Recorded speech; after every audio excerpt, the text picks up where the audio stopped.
Hello everyone, welcome to Creatrix YouTube channel my dear friends. I am back again with another informative as well as a strategy video for all of you. तो यार कल आप लोगों ने video पे एक बहुत अच्छा रिस्पांस दिया और आपने डिमांड किया कि सर हमें बाकी सब्जेक्ट्स के भी टॉपिक्स बताइए जिनको रिवाइज करके जाना बहुत जरूरी है। तो मैं लेके आ गया हूं आपके पास पावर सिस्टम का कंप्लीट डिटेल कि पावर सिस्टम में किन टॉपिक्स पे गेट में फोकस किया गया है जिन पे कि आपको लास्ट 15 डेज के अंदर एक्स्ट्रा फोकस्ड रहना होगा ताकि आप उन टॉपिक्स के क्वेश्चंस को अच्छे से क्रैक कर पाएं। बट इससे पहले मैं उस बारे में बताऊं आप लोगों को, मैं आपको बता दूं बेटा, जो भी बच्चे गेट 24 और 25 की तैयारी करने जा रहे हैं, प्राइजेस अनअकैडमी सब्सक्रिप्शन के बहुत जल्द बढ़ने वाले हैं और मैं चाहता हूं मेरे किसी बच्चे को एक्स्ट्रा फीस ना पे करनी पड़े। इसीलिए बेटा प्राइस बढ़ने से पहले आप ज्वाइन कर लीजिए। अब अगर लालच करोगे ना थोड़ा लेट तो नुकसान में रहोगे, इसीलिए फटाफट से ज्वाइन करो using the code Ankit ESE। तो चलिए बढ़ते हैं, पहली यूनिट से शुरू करते हैं ट्रांसमिशन लाइन से। तो देखो जो पैरामीटर्स और परफॉर्मेंस ऑफ ट्रांसमिशन लाइन है यानी LC पैरामीटर होते हैं या फिर शॉर्ट मीडियम लॉन्ग लाइन होती है, उसमें हमने क्या देखा कि 3 फेज सिस्टम के बेसिक क्वेश्चन जहां पे एक बैलेंस सोर्स होगा, 3 फेजेस में अलग अलग लोड लगा होगा, उस पे भी क्वेश्चन आपका पूछा गया 2018-2021 के अंदर। और ये जब मैंने IIT कानपुर के भी PYQ कराए ना तो वहां पे भी ये टॉपिक अच्छे से पूछा गया है। इसीलिए बेटा इस टॉपिक को हम मानेंगे वेरी वेरी इंपॉर्टेंट। इसीलिए 3 फेज के बेसिक रिवाइज कर लेना, जो कि अक्सर मैं तो नेटवर्क के अंदर कवर करता हूं। Phase voltage, line voltage, phase current, line current, star, delta, ये जरूर कवर कर लें। फिर देखो GMR ऑफ कंडक्टर, जहां पे आपके बंडल्ड कंडक्टर आते हैं या फिर आपका स्ट्रैंडेड कंडक्टर आता है, ये भी काफी इंपॉर्टेंट है। ठीक है, अगर आप GMR और GMD तैयार करते हो तो आप L और C वाले कॉन्सेप्ट्स को भी रिवाइज कर लेना, क्योंकि इसका बस अगला स्टेप ही L और C होता है। बट गेट वाले कई बार ना एक नंबर के अंदर आपसे GMR, सेल्फ GMD या म्यूचुअल GMD पे बात कर लेते हैं रेदर देन कि पूरा का पूरा इंडक्टेंस या कैपेसिटेंस निकलवाएं। फिर देखो लॉन्ग ट्रांसमिशन लाइन में क्या आता है बेटा, लॉसलेस लाइन पे सवाल पूछा जाता है या वेव नेचर पे एक नंबर का सवाल पूछा जा सकता है जहां वेवलेंथ, वेलोसिटी, कुछ इस टाइप का कॉन्सेप्ट निकलवाए। शॉर्ट ट्रांसमिशन लाइन पे न्यूमेरिकल आना या मीडियम लाइन पे न्यूमेरिकल आना बहुत टफ है, क्योंकि वहां पे कहीं ना कहीं कैलकुलेटिव हो जाता है सवाल। शॉर्ट लाइन के सारे कॉन्सेप्ट तो सिंक्रोनस मशीन जैसे होते हैं और मीडियम लाइन के अंदर पैरामीटर्स ही उसके इतने कॉम्प्लिकेटेड होते हैं कि उस पर सवाल रेयर पूछा जाता है। इसीलिए मैं कहूंगा शॉर्ट और मीडियम से ज्यादा प्रायोरिटी आप लॉन्ग लाइन को दें। लॉन्ग लाइन में भी propagation constant, characteristic impedance, lossless line, distortionless line, tuned power line, infinite power line, surge impedance loading, ठीक है, और इसके अलावा wave nature of a long transmission line, इन टॉपिक्स को आप लोग अच्छे से कवर करें। अब आता है भैया कंपेंसेशन या वोल्टेज कंट्रोल। इसके अंदर देखो बहुत सिंपल सी टेक्निक होती है बेटा वोल्टेज कंट्रोल में, जहां हम कहते हैं कि जो भी रियल पावर का फ्लो है सिस्टम में, उससे आप डेल्टा निकाल लें, पावर एंगल, डेल्टा की मदद से रिएक्टिव पावर निकाल लें और फिर रिएक्टिव पावर को आप बसेस पे जैसे KCL लगाते हो वैसे आप बैलेंस कर सकते हो कि injected reactive power is equal to the outgoing reactive power. इस बारे में मैंने अपने के नोट्स वाले वीडियो में भी आपको बहुत अच्छे से एक एग्जांपल से एक्सप्लेन किया था, तो ये भी आप तैयार रखेंगे। ठीक है, वोल्टेज एंड फ्रीक्वेंसी कंट्रोल, इसके अंदर कॉम्पेंसेशन ही आ जाता है और फ्रीक्वेंसी कंट्रोल भी आ सकता है। फ्रीक्वेंसी कंट्रोल में ना आपका ड्रूप भी मैं काउंट कर रहा हूं, तो वो काफी इंपॉर्टेंट है। और फ्रीक्वेंसी कंट्रोल के 3 बेसिक टेक्निक होते हैं, that is the flat frequency control, parallel frequency control and the flat tie line control. आप उनको भी अच्छे से रेडी कर सकते हैं। ठीक है भाई, तो ट्रांसमिशन लाइन के अंदर ये टॉपिक्स बहुत ज्यादा इंपॉर्टेंट हैं। तो आपको मेरे को लगता है समझ आ गया होगा। तो 3 फेज अगर छोड़ के जा रहे थे बेसिक, तो भैया रिवाइज कर लेना। अब केबल एंड इंसुलेटर यानी UG cable and overhead insulator, बहुत छोटे टॉपिक हैं। इनमें देखो यूजी केबल की कंस्ट्रक्शन आप तैयार कर लो बेसिक। यूजी केबल के फॉर्मूले में insulation resistance, electric field, capacitance और डाइलेक्ट्रिक लॉस, ये 4 चीज का फॉर्मूला। इंसुलेटर में कैसे वोल्टेज डिस्ट्रीब्यूट होती है उसका कॉन्सेप्ट आप तैयार कर लीजिए, तो यहां से भी सवाल आ सकता है। डिस्ट्रीब्यूशन सिस्टम से नहीं देखा गया पिछले कुछ कई सालों में सवाल, लेकिन KVL KCL से बनता है, उसके अंदर कोई फॉर्मूला रटने वाला नहीं है, इसीलिए आप उसको तो within half an hour अच्छे से रिवाइज कर सकते हो। फिर economic load dispatch, economic load dispatch बीच में हटा दिया गया था और जब से ये लौट के आया बेटा आप देख सकते हो इस पे सवाल आ रहा है।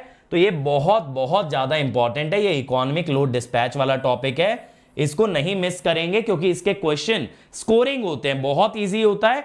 और मैंने आज जब आईआईटी कानपुर का सेशन लिया था उसमें भी मैंने दिखाया कि आईआईटी कानपुर ने हर बार इस टॉपिक को पूछा है, तो इसको स्किप नहीं करना है, ठीक है।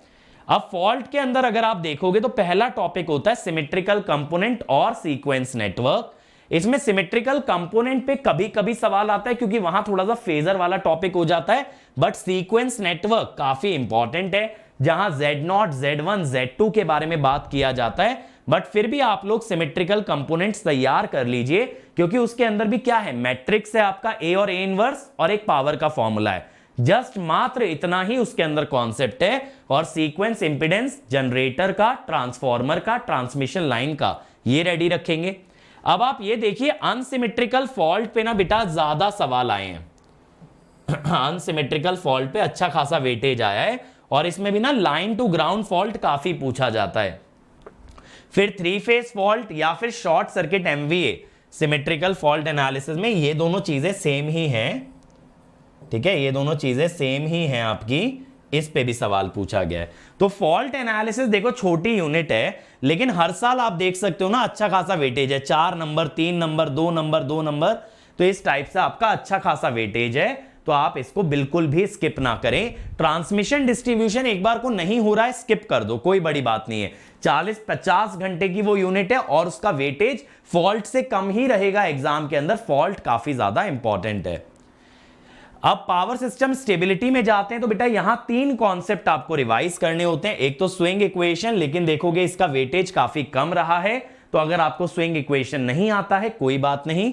स्टेडी स्टेट स्टेबिलिटी लिमिट, ये Pmax निकालने वाले सवाल होते हैं, बहुत इजी होते हैं, V1 V2 bye reactance. But यहां पे एक स्टैटिक VAR कंपेंसेटर का भी पॉइंट होता है कि जब कंपेंसेटर लगाते हैं तब Pmax कितना आता है, उसको भी आप लोग तैयार कीजिएगा जरूर, ठीक है। और इसके अलावा इक्वल एरिया क्राइटेरिया का आप सिर्फ फॉर्मूला पढ़ लेना, 3 या 4 उस पे क्वेश्चन प्रैक्टिस कर लेना, इक्वल एरिया क्राइटेरिया आपका डेफिनेटली तैयार हो जाएगा।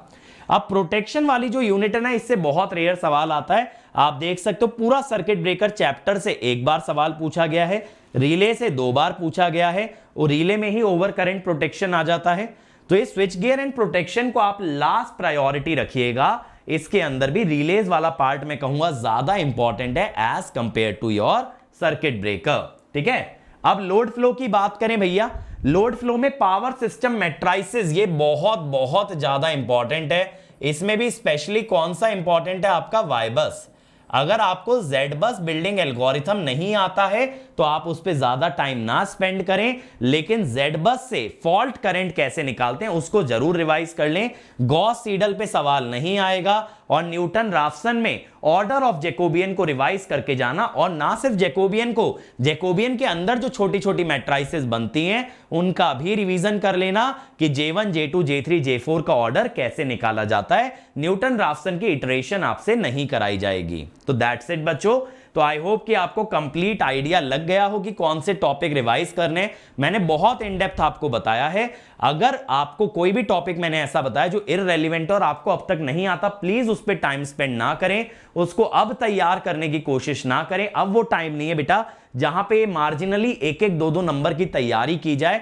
अब जो आपको आता है उसमें से जो मोस्ट फ्रीक्वेंटली आस्क्ड है उस पे आप फोकस करो, उसको और कंसोलिडेट करो और एग्जाम में जाके मचा दो एकदम। अभी हमारा फोकस क्या है, मेजॉरिटी ऑफ क्वेश्चन हमसे अटेम्प्ट होने चाहिए, ज्यादा से ज्यादा सवाल बनने चाहिए। अगर उस चक्कर में 2-4 छूट भी रहे इट्स ओके। गेट में अगर आप 65 में से 50-55 के अप्रॉक्स क्वेश्चन करते हो और बहुत बेहतरीन एक्यूरेसी से करते हो, आप एक टॉप रैंक अचीव कर सकते हो। इसलिए टारगेट अपना रियलिस्टिक रखो, ऐसी चीजों के पीछे मत भागो कि जो हाथ में है वो भी आपके हाथ से निकल जाए। और 24-25 वाले बच्चों को मैं बता दूं भैया, प्राइजेस बहुत जल्द बढ़ने वाले हैं, इसीलिए फटाफट से आप लोग अनअकैडमी ज्वाइन कर लो, क्योंकि लालच करोगे बाद में लेट हो जाएगा, बाद में पछताओगे, फिर कोई ऑप्शन नहीं होगा। और अभी जो है ना लेटेस्ट बैच स्टार्ट हुआ है जिसमें शंकर सर ने सिग्नल से स्टार्ट किया है, रेड्डी सर ने डिजिटल से, इसका मैंने ओरिएंटेशन लिया, पूरा आपको प्लेटफॉर्म एक्सप्लेन किया है। और आप अगर उस वीडियो को देखोगे तो आप बेहतरीन तरीके से सारे एग्जाम्स क्रैक कर पाओगे।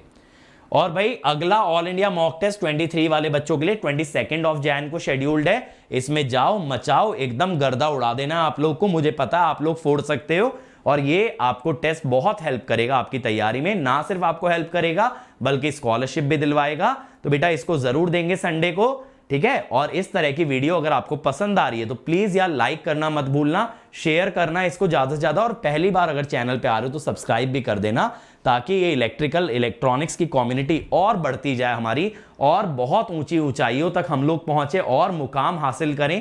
और अगर अच्छा लगता है तो जरूर फीडबैक दीजिएगा और बताइएगा आपको किस तरह की इंफॉर्मेशन मेरे एंड से चाहिए, क्योंकि बेटा मैं तो आप लोगों के साथ आखिरी तक एकदम लड़ता रहूंगा, आखिरी तक एकदम खड़ा रहूंगा। तो जहां जहां आपको मदद चाहिए मैं बिल्कुल मदद करूंगा। बस आप लोग बताते रहो आपको किस तरह की हेल्प चाहिए कमेंट सेक्शन में, ठीक है। तो मिलते हैं इसी टाइप के नेक्स्ट वीडियो में, तब तक ऐसी मचाते रहो, गर्दा उड़ाते रहो। Let's crack it.